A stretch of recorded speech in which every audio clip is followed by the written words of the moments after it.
Live. Here we go. All right, this is Anchorpete. What's up, comic book fans? And I'm here with two of my good friends today. I got Danny Torkel, who you know from our channel, The Lassercast, which we are on right now. And we have a special guest. We have my friend Brian over there, who is from my other channel, Comic Books Transformed. And there's been a lot of bleed over and stuff. Danny's been on Comic Books Transformed recently. We've been talking about Raised by Wolves.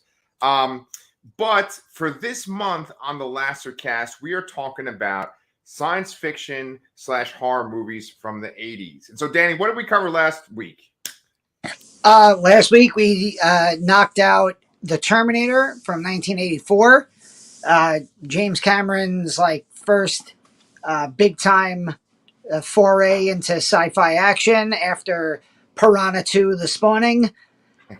And now we're going with Predator, which I had to watch on probably one of the first 10 DVDs I ever bought. I was actually, this is so old that I was watching it in theatrical with not even widescreen. So, yeah. This is a DVD, folks. It's a relic of the past. I think I have that exact same version, but I also have, a few years ago, Walmart put out a bunch of movies from, I guess it was 20th Century Fox, that had Deadpool on the cover. It is like a spoof. So I have a Deadpool covered Predator movie. I probably should have brought that down to show because that's kind of like a weird thing, I guess. Oh, that would have been awesome. Was he just standing where Arnold is standing? You know what? I'm gonna go get it. Seriously, I'm gonna go get it. I'll keep doing my spiel while you do that. Okay. All right. So while Brian's going to do that, let me just explain what's going on here. So last week, Danny and I, we talked about Raised by Wolves, which is a modern show that's on HBO Max. And we talked about The Terminator, which is from 1984. And we kind of saw the connections with AI. And we did that because we've been talking about Raised by Wolves so much. Now, today, we're going to talk a lot about The Predator, but we're also going to talk about Peacemaker, which is a show that Brian and I covered on Comic Books Transformed, and how there might be some similarities between Peacemaker and Predator. And there you go. There's the Deadpool cover. That's pretty hot. Otherwise, it's the exact same thing. Like it's just a slipcover on there, but no, that's awesome, man. So, the reason why we're talking about Peacemaker is because once again, it's another HBO Max show. It's something that's modern, and there's some parallels, probably inspirations from this awesome movie from 1987. Okay, so guys, right off the bat, do you think that I'm just fucking wacko comparing Peacemaker and Predator? Yeah. No. Right. Or what about the Suicide Squad and Predator?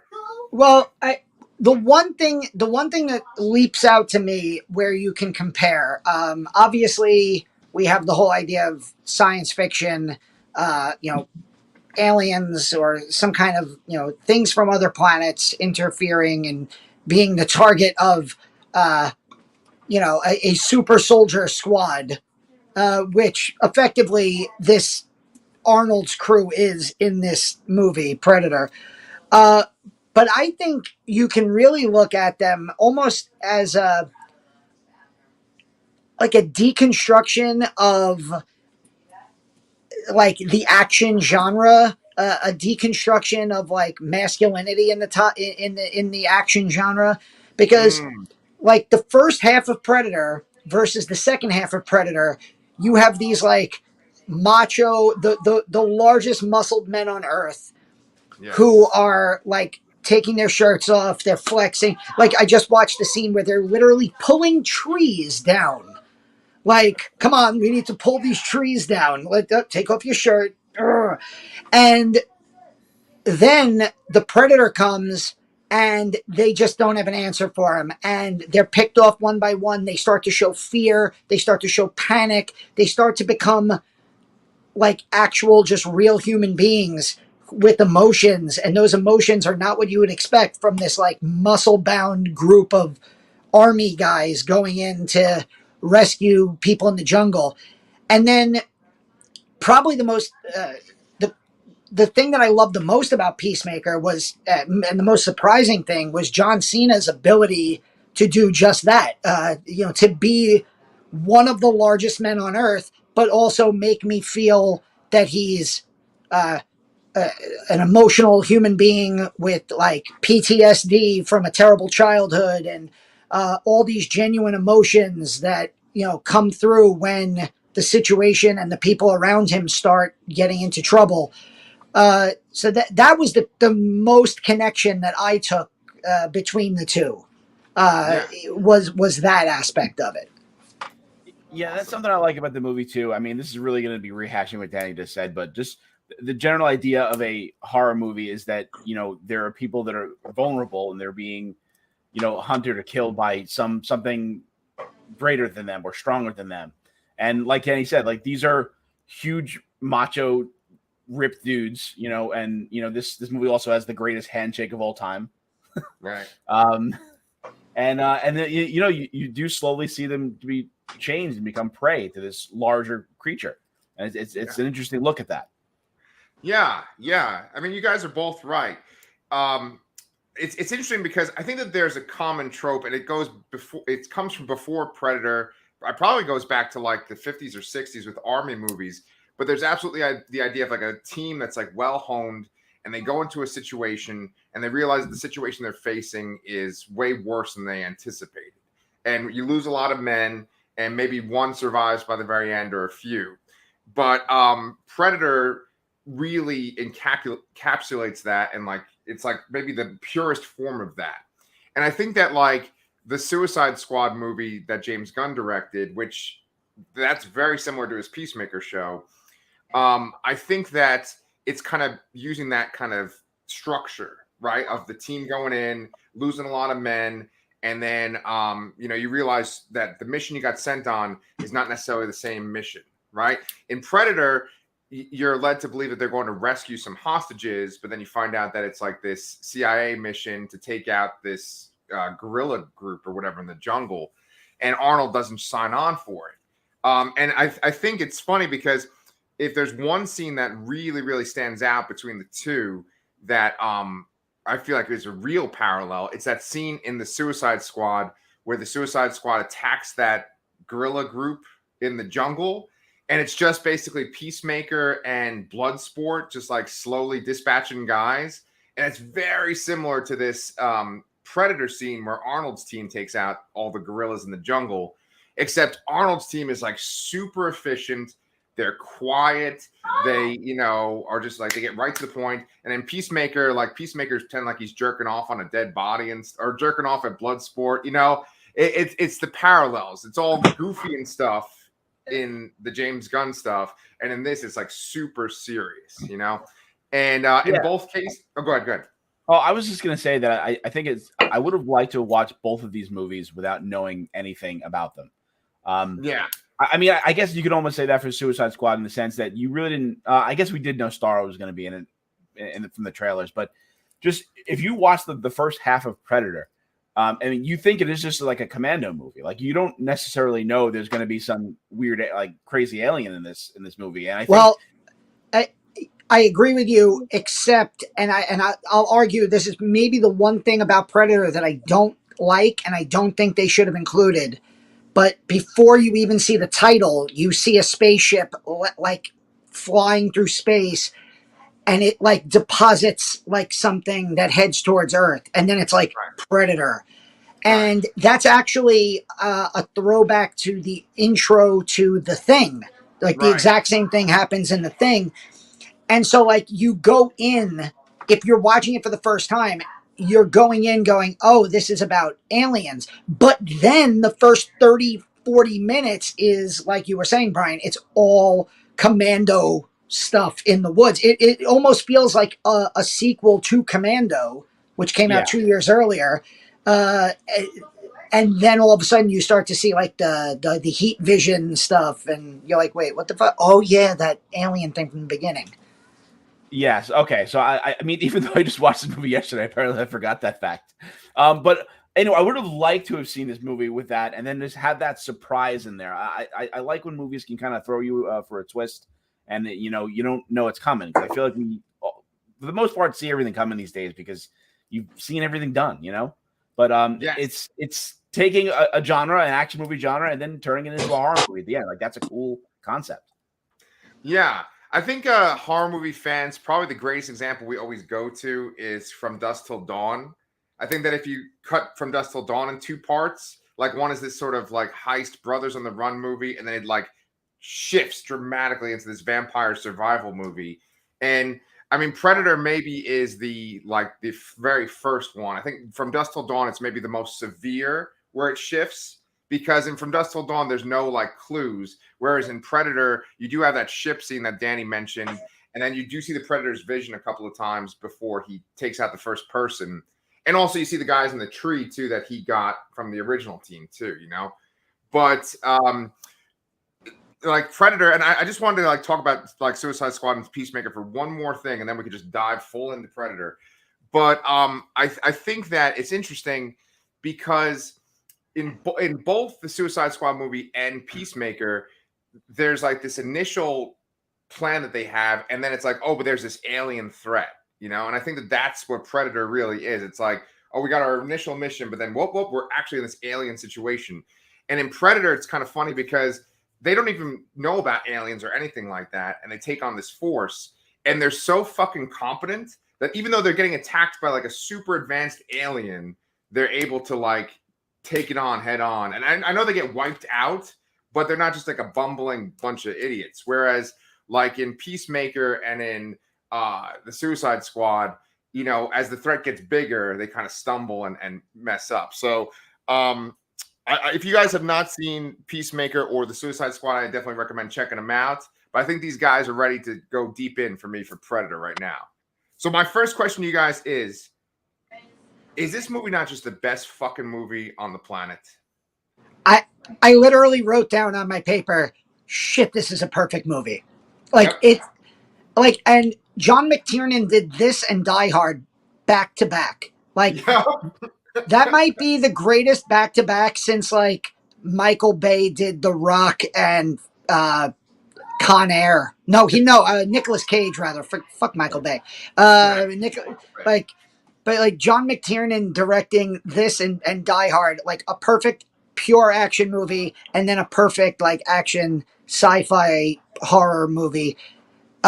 Because like you do like you forget that scene at the beginning, and you get so into just these macho guys going into the jungle. This ridiculous action scene where they're blowing things up and bodies are flying everywhere. And then you get like these heat vision things and you're like, what is this? And then what I always thought was great was when they show the Predator in the camouflage, and the effect looks really wonky. And you're like, so you start to like trick yourself and you're like, oh, this doesn't look that good. Like this is what they're fighting. But then you see the Predator and you're like, oh, that's what, okay. Now it's, and then once it boils down to Arnold versus the Predator, it's like, it's almost a full half hour of like just one-on-one to the death. It's so freaking good. And the music by Alan Silvestri is some of the best. Yeah, it's one of the easiest 90 to 100-minute watches you'll ever have. Yes. Brian, what do you say? This is a peak Arnold movie for me. I'm a huge Arnold fan. Like that's why I watched this movie initially. I kind of picked that up from my dad. He introduced me to Arnold. I think the first I saw was Conan, but this was always one of my favorites. One of the first DVD movies I purchased, as Danny said. And it is kind of a perfect movie. And my favorite fact about the Predator is that a lot of my worlds collided in this movie, and I didn't know it until much later in life. But the Predator whirring or clicking sounds, that's that guy back there, Optimus Prime, Peter Cullen, and that it just blows my mind to this day.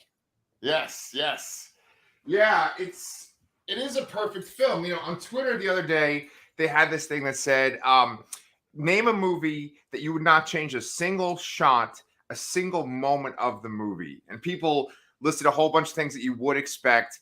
But I think for this movie, I would not change a fucking thing about this movie. Everything about it is perfect. Even you said you were kind of saying the camouflage is a little wonky, Danny. I give that a pass. I don't even think it's that bad. I like that it was like a misdirect. Like that, like it's intentionally so so that we don't see what is behind it. Right. Like my issue would have been if that was all you ever saw, then it would have been. But the fact that that's used to like hide what we eventually get to see for a full 40 minutes later on, and what turns out to be one of the all-time great creature effect monsters in movie history. Yeah, and it could have been Jean-Claude Van Damme, which we got a little predator. Oh, he's hiding over there. Okay, well, you know what? Since he's here, and we're kind of doing our main summaries, if Brandon wants to tell us, because Brandon just saw Predator as well. So Brandon watched the second half of the movie, which is, you know, basically all the Predator stuff. So he basically saw every kill in the movie. And do you want to talk about it, buddy? Yes. Okay. Yeah, come on over here. Let's go. Predator Spider-Man pajamas on the internet. Perfect. All right, what did you like about Predator, bud? The guy pushed the trap so a predator would die, but then the predator made a bomb, and then the guy fell. Yeah. And what else did you like about it? Who did you want to win? Because usually you're a big fan of aliens, right? You like aliens better than the Predator, right? I wanted Arnold. You wanted Arnold to win. That's my son right there. That's awesome. But I was in the alien movie. I would root for aliens. Okay, interesting. Okay. Brandon, I have an honest question, Brandon. Who would win in a fight, the Predator or Spider-Man? Oh, Spider-Man. Yes, that's true. It's hard to argue. He does have Spidey sense. Yes. You would sense him coming, right, buddy? Yeah. Yeah. Hey, Brandon, did you like it when Arnold was getting ready and he like covered himself in mud and he made the bow and arrow? That was so cool, right? Yeah. And was that scary when Arnold was like hiding against the tree and the Predator was like right next to him? Yeah. Yeah. So did you think this movie was scary, bud? Because you've seen a bunch of horror movies at a young age, so. It wasn't scary. And I kind of agree with that. Like, I think when I first watched this, I was slightly scared, but I don't think this is necessarily a scary movie. There's not really jump scares. It's a little maybe disturbing with some of the visuals, but I don't recall being like scared of this movie. I'll tell you one scene that always kind of creeped me out is anytime when the Predator picks up the Scorpion and he's doing the Billy laugh in his, so it's like anytime, and he's holding. I like that. Oh, you didn't like that? He didn't like the laugh. He thought that was okay. Yeah, that scene happened, and like Charlotte was sitting on the couch. She was like, "Wait, what? Like, that's uh-oh." Yeah. But I know how he made the noise. He copied someone's voice. Yeah. Do you think that he was actually making the voice with his own voice, or was he using a recording? Recording? Because I don't think they've ever really answered that, have they? No. I mean, he says like, "What the hell are you?" at the very end. And it makes me think that he is like imitating it himself. I don't know. That was the way I took it. Which I've always thought that was like a real interesting take, because it's almost like he's like capturing their souls when he kills them, right? That's very creepy. Well, I mean, he is taking their skulls as trophies. Right. Brandon, what did you think? Brandon, what did you think when the Predator took his mask off? What did you think about that? I don't remember that. You don't remember what his face looked like? You know? Oh yeah, I remember. He looked like a big spider. That's right. And something I learned too is that he's like a snake. Yeah, I can kind of see that. Obviously, the creature effects are done by Stan Winston in this movie. And what I didn't know was that the Predator's mandibles was a note from James Cameron, actually. Oh, really? The Predator has like 3 red dots that means he can see you. In the movie, this guy was like hiding. He was trying to get past the Predator, but the Predator saw him and he shot him in the head. Yeah, that was Mac. That's the part Danny's up to right now. Poor Mac. Having some fun. Yes. All right, buddy. Have anything else to say about the movie? Yes. Okay, one more thing, and then we're gonna wrap it up. Okay. I don't remember.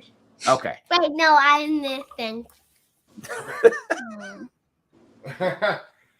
All right, yeah, you can listen, buddy. It might get a little boring with us adults, but you chime in if you want to. Okay.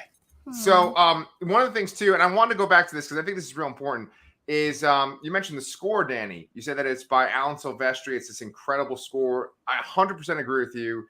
Brian, you were talking about like your worlds kind of colliding. I got it. Wait, don't interrupt, buddy. Let him Alan go. Silvestri also did the music for Back to the Future. And I think sometimes when you listen to Back to the Future and Predator, there's a little bit of overlap. But both movies, the music is so important, you know? Yeah, go ahead, Brandon. What was your point? So the guy like fell into the trap of the Predator, and then he said I could make it, but he didn't make it. Poncho. Poncho, yeah, he gets hit by the log. The big log, right? Yeah. Oh, yeah, he couldn't make it. Yeah. I was always, for some reason, out of all of the Commandos, like, I always liked Poncho growing up. I think it was like, I liked the name Poncho as a kid. I liked that he had a grenade launcher, and I liked the whole, do you have time to duck line? I thought that, and like the fact that he somehow ended up being like the last one to live, but besides Arnold, he's like the last character to die in the movie. I was like, oh, I like this guy. Yes. He was my. I have another one. Okay, real quick, buddy. Hit us up, man. So the guy that was like seeing, like he thought he see the Predator. The Predator hit him and guts were skirting out of him. He had a beard. Nobody had a beard. That was Jesse the Body Ventura, Oh. right? No, he had a mustache. Oh, okay, yeah, there were some mustaches. Yeah, Yeah. He's That's right, the there were first. He had light skin. It's like yours. there were two governors in this movie. Three That's right. governors.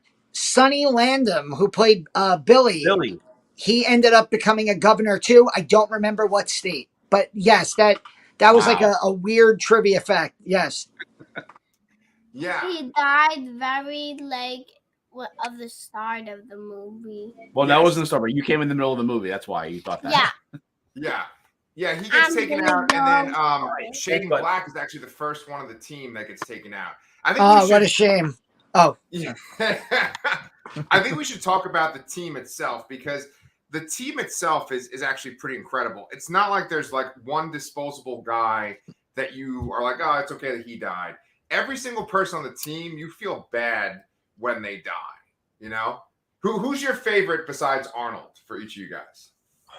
I always, I mean, I want to say Blaine, but because of the I ain't got time to bleed line, but I actually would say Billy. I always liked that Billy kind of like just decided like, no, I'm going to take this guy on mano a mano. He takes off all his gear. He just stands there and tries to face him. Although you don't actually see that fight.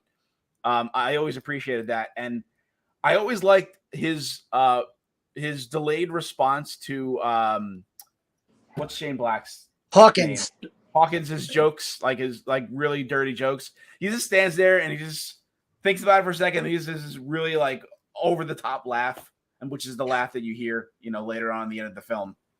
Brandon walked out of the room, right? Yes, he did. I just love Blaine, Jesse the Body. I'm a goddamn sexual tyrannosaurus. Right. No, but I said earlier, I always, for some reason, I liked Poncho a lot. I thought he was cool. But like, Pete, you mentioned like the team. I feel like this is something that a lot of modern movies miss, where it's like there's a big supporting cast, but every individual character, even the ones that die early, they have like something about their personality that you remember. So like Shane Black, Hawkins, he's the first one to die, but he's like the dirty joke guy. And then you have Billy, who's, he's the tracker who has like some kind of sixth sense to him. You have Mac, who's like super intense, but him and Blaine are war buddies, and like Blaine dying makes him go off. But all the characters have some kind of thing, and they all have one word names that are easy to remember.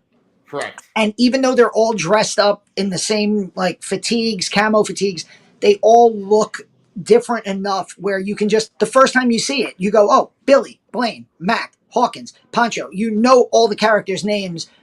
And I feel like Aliens did the same thing. Yep. Like, you know, Hicks, Vasquez, Gorman, Apone. Like, to this day, we could like rail off all Drake, you know all the alien space marine guys' names.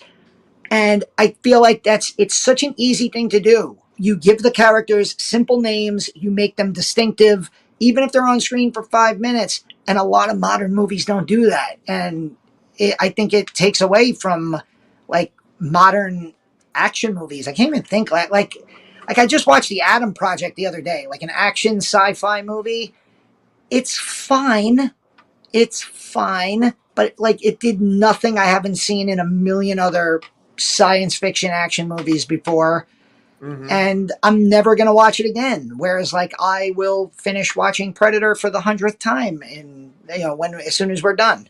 Yes. I kind of wonder if that point you made there, where they have these kind of one-note characters that have some kind of distinction and make them memorable. I mean, was that just like a trait of the 80s? I mean, I'm looking behind me again, and I'm thinking like, oh wow, there's like hundreds of Transformers and G.I. Joe characters or Thundercats or whatever. They're all kind of, there's a lot of background characters there, but a lot of people just gravitated toward them for whatever reason. I bet you that's a side effect of Star Wars. And when we grew up in the 80s, toys were the biggest freaking thing.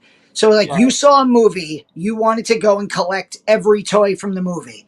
And if you had readily recognizable characters who had traits and weapons, then like G.I. Joe, you mentioned, it was the same way. I felt like that's why I was so into wrestling in the 80s, because it was like every wrestler from Hulk Hogan to Macho Man to Jesse Ventura had a distinct, character and a distinct look that, when they put that out in an action figure, you wanted it. And I feel like today kids don't buy toys anymore. They play video games, or they just don't play. There isn't the toy buying culture that there was when we were kids. So there's not enough of a drive to create. There is in my house. Yeah. Case in point, yes. It's really interesting what you guys are saying, because the thing that sparked this whole conversation is that Danny and I interviewed David Weiner for his documentary In Search of Tomorrow. And that whole documentary is about 80s sci-fi movies, and Predator is a big part of it. And I think, we should have mentioned this at the beginning, because that's kind of the theme for this month on the Lastercast.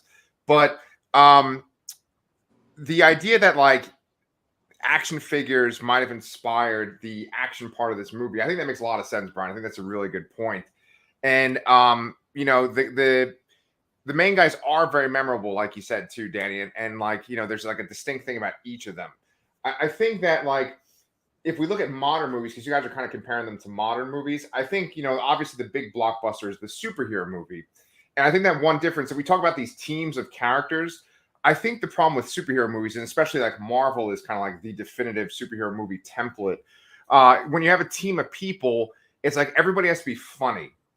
And the characters in Predator, each of them are actually funny. Even Billy, right? Even Mac is funny. But they're just so good at what they do and so efficient and grown up and adult. Whereas in Marvel, it's kind of like, everyone has a quip, and I think that's what I liked about this movie so much, was it was very believable that how efficient this team was. Like Arnold, there's so little dialogue in this movie to begin with. So much of it is just what you see, especially the second half of the movie. But when Arnold's leading his team in, he's not like making jokes and stuff as they approach the village. He's just doing like little hand signals the whole time. And he does that throughout the whole movie, when they're on the chopper going there, when the Predator's attacking them. It's really amazing, like how tight of a unit they are in this movie. Like I think that they were trained extensively before they filmed, and it really shows. I totally believe that they are a team working together for years. Yeah, I like that they even the small amounts of dialogue that you get, is like, don't you remember Afghanistan? I'm trying to forget. So it's like you like, oh, how is this different from Libya? Oh, we're not assassins. So it's like they throw in these very minor lines of background dialogue that clue you in as a viewer that this is a family unit. Like these guys have been together as a unit for so long. And I think that's what like there's that tension with Carl Weathers in there because it's so obvious that he's not a member of this group. Like Right. he looks like he should be a member of that group, but he's so clearly not. In just Right. the scene where he trips and Mac is like, I'll ghost you, I'll bleed you real fast. Like you're like, oh shit. Yeah. Like he's telling him like if you let us if you make another noise, I'm gonna slit your throat. Like fuck. Like yeah.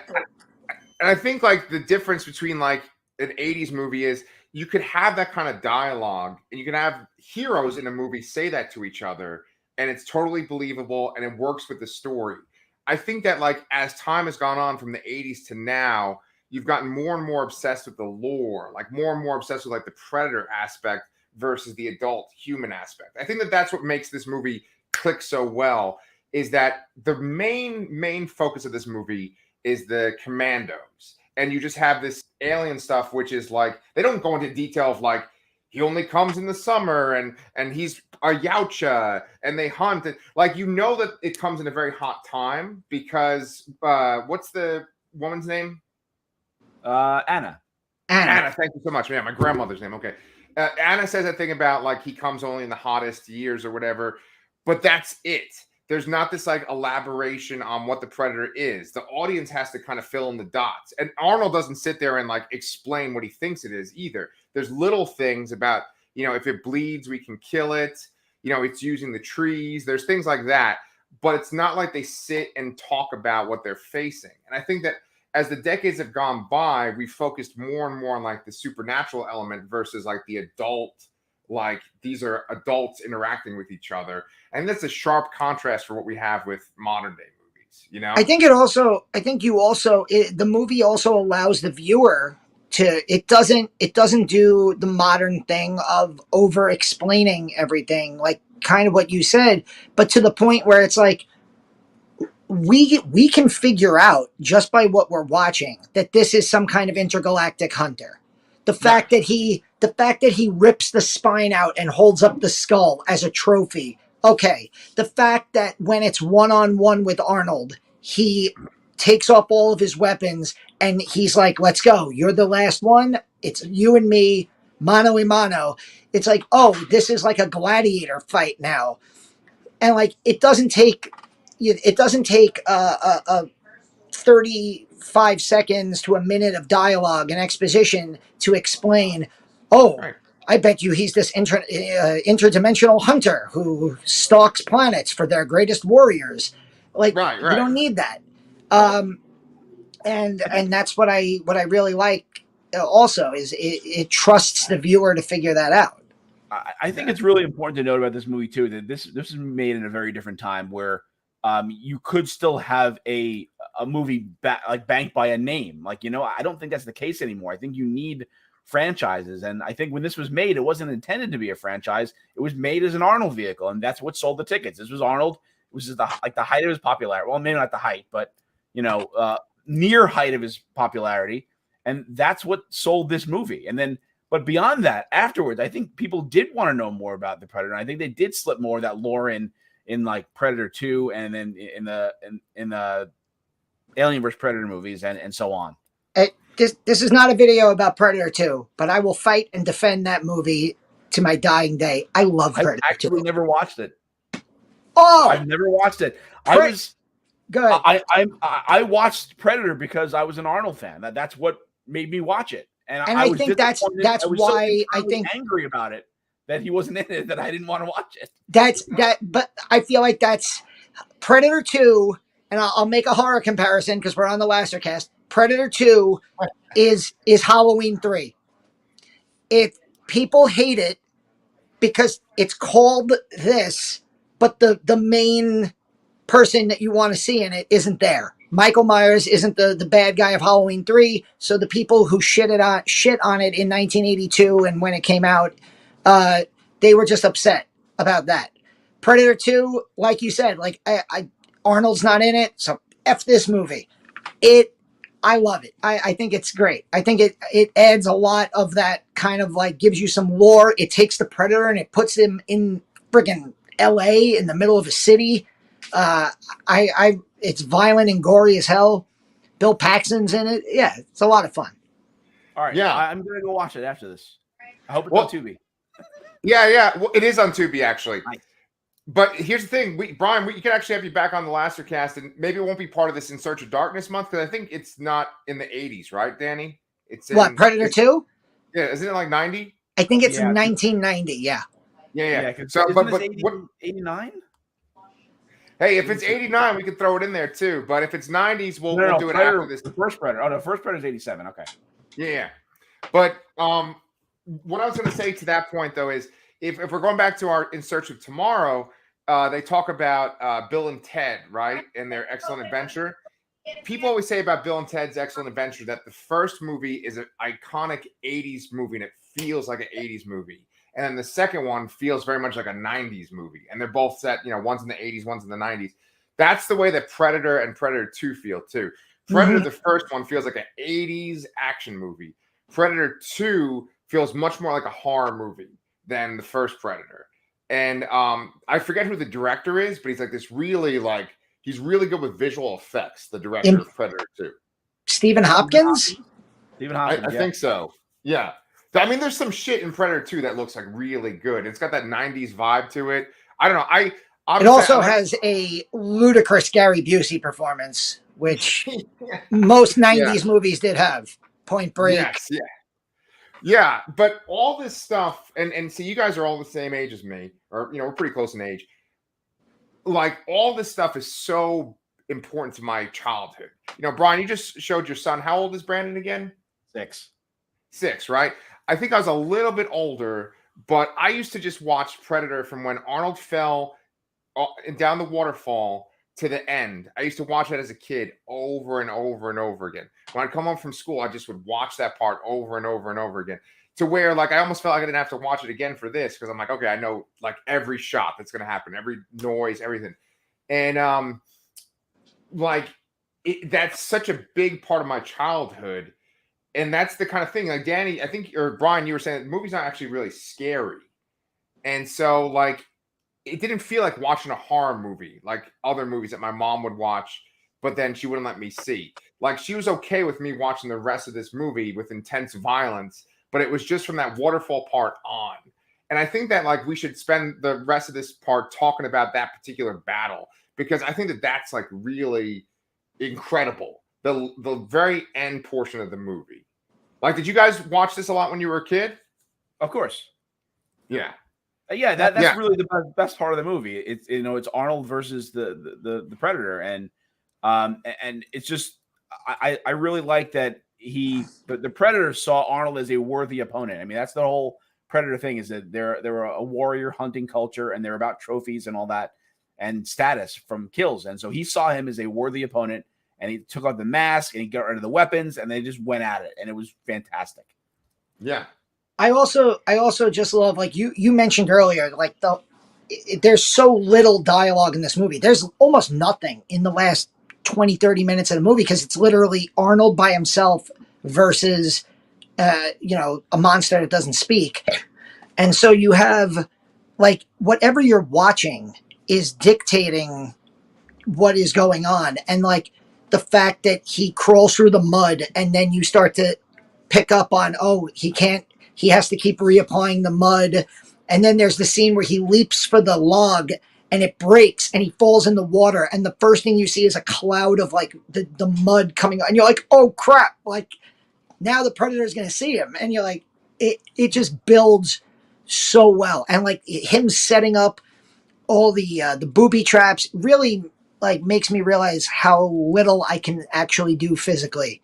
Yeah, although you got to admit, though, they make it seem like he did it all in 20 minutes or something like that. But that would take a lot of time to do that. Yeah. I have 20 minutes. Let me put spikes in this log and lift it up to the top of the tree. Your Arnold sounds a little like Gru from Despicable Me. It's good. Yeah.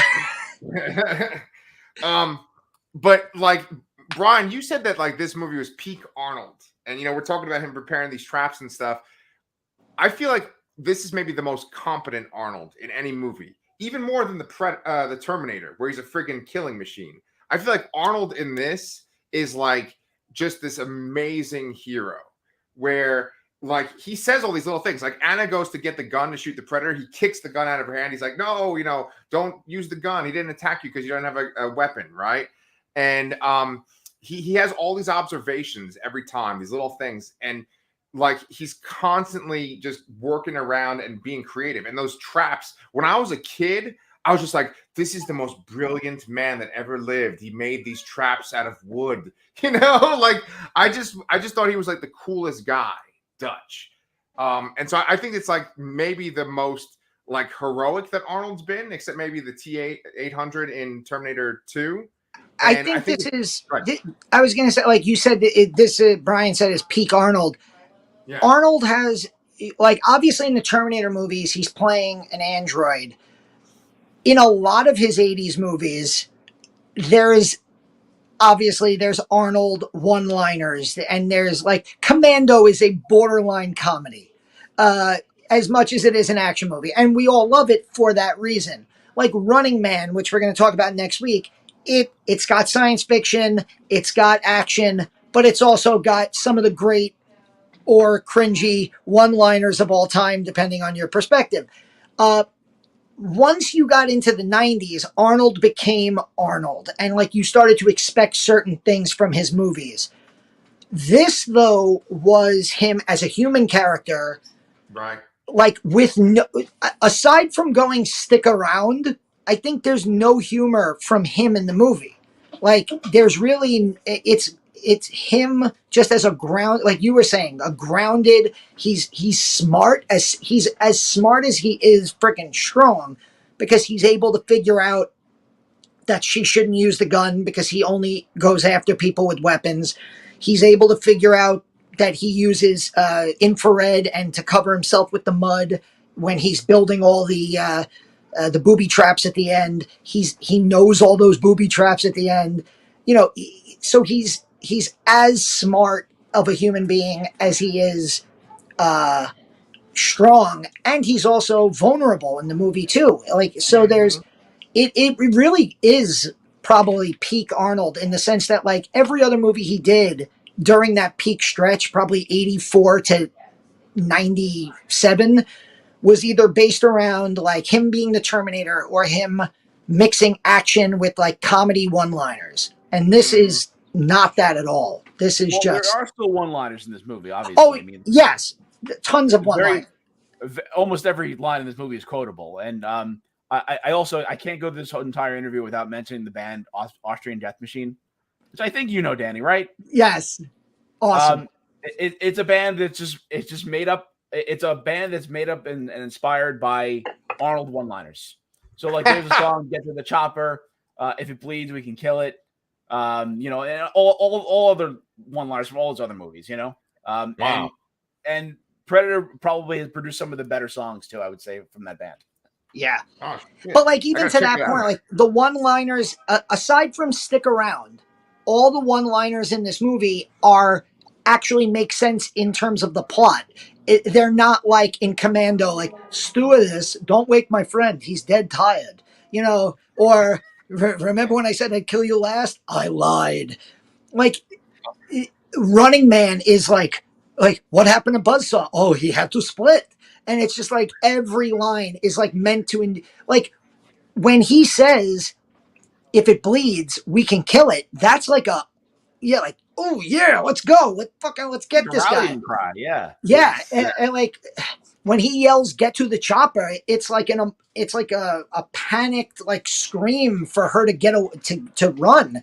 It's not like it became a comedy one-liner as like the years and decades have gone by, but It wasn't in the movie. Right. Yeah. I mean, the more we talk about it, the more it's just like, this movie's fucking perfect. You're talking about it. I'm like, I want to go watch it again right now. I just watched it like a day ago.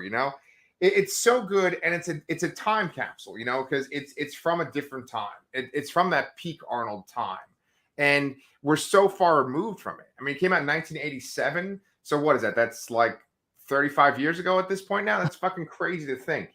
And now go ahead. Our world is like dominated by superhero movies. And I wanted to make sure I brought this up in this discussion.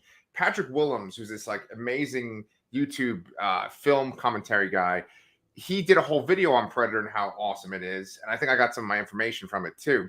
But he suggested that they should make a superhero movie where the superheroes are taken out one by one by some kind of force, because he was essentially saying that Predator is the dominant genre of the 80s, which is the action movie, the kind of Commando movie, and then like horror slasher put together. And he was saying they should do that for a superhero movie now, and I just think that'd be great. And it's kind of ironic, and Brian, you could back this up, that the Predator has taken on superheroes before, right? Yeah, Batman, Judge Dredd, maybe Superman, or is that Alien? I don't remember. Superman's gone against Alien, and Green Lantern has gone against the Alien too, or the Xenomorphs or whatever.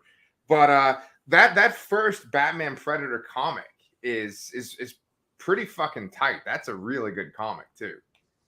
I think also when you're I love. Listen, I'm a superhero movie guy. I'll defend the MCU against 75-year-old filmmakers from the 60s and 70s. I don't care. But one of the things that's again, yes, this is a science fiction movie. Yes, it's about an alien from another planet, but it's grounded in reality. All of these big macho guys, except for one of them, gets killed. And you don't see that in comic book movies. Yeah. And to your point, like the greatest comic I ever read growing up was Infinity Gauntlet #4, where Thanos kills everyone in the MCU one by one. Like he freezes Captain America's ankles and like punches him and like breaks his back. He freezes Cyclops' head in ice and suffocates him. Like it's this is also after he did the snap thing happens at the very beginning of Infinity Gauntlet. So half of them are already gone. So this is like last ditch effort. Everybody who's left goes up against Thanos. Yeah. And he's like I was a huge Wolverine guy. He like rips the adamantium out of Wolverine and he just like slumps to the ground like nothing. And you're like, holy shit, like he's killing everybody. You just don't see that in comics and in comic book movies. You don't see that because they're superheroes. They can withstand a lot of stuff and come back from it. And it's because they're a franchise and they need to make more money. Yeah, and when they die, they are just set up to come back usually. Yeah. Or Scarlet Witch is dead. We'll never see her again until the Scarlet Witch series. Or Black Widow died. Well, that's it. Scarlett Johansson's out of the MCU. Oh, wait, there's a prequel movie. Okay. So the characters never go away even when they die. Right. So the fact that this is an 80s action movie where this alien is literally killing all of these cool characters that we watched for 30, 40 minutes and enjoyed, there is something to that. Yeah. And I honestly hope that it comes back, because one of the things about watching this movie was this is all the first time you see it. This is all the first time you see it's tracking, it's laser shot thing, it's camouflage, it's vision. This is all the first time you see Stan Winston's amazing creature effects, the noise that Peter Cullen does. It's all the first time. I want something like this again. I want to see something new like this where it's like, what the fuck am I dealing with? So it brings us back to a good time. But I just want to plug our other channel. If you enjoyed Brian talking on here with us, and we're talking about comic books right now, then you can also check out our other channel, Comic Books Transformed, which Danny has also been on multiple times, talking about Raised by Wolves. And then, guys, did you have anything else you want to say about Predator? No, I think I got everything. Yeah. Cool. And then, Danny, what are we going to be doing next week? Then you mentioned it already before. We're going to be moving on in the Arnold verse to actually later that year in 1987, we're going to be talking about Running Man, which is based on a Stephen King short story set in the future. And it's covered in David Weiner's In Search of Tomorrow. And they talk about how movies that predict the future, movies that with Running Man, the big one is reality TV. And Richard Dawson, probably the best cast villain of all time, as the game show host in The Running Man. Right. The Price is Right. Yeah. Or not The Price is Right. Family Feud. Right. Yeah. I mean, I haven't seen that one in a while, so I'm really looking forward to it. With these videos, I've kind of been able to tie in things that we've been talking about into these 80s movies. You know, we did Raised by Wolves and The Terminator. Now we did Peacemaker and Predator. It's kind of a stretch for me to tie in The Running Man with something that we've been talking about. So if you guys are watching, in the comments, if there's anything that's in a modern show right now that you think we could compare, or a modern movie to The Running Man, I need some suggestions. So definitely send them our way. But until then, this is Anchorpete, and you can check out me and Brian on Comic Books Transformed. And of course, Danny's always pumping out content here on the Lassercast. And so we're all going to get to the chopper, and we will see you guys next week.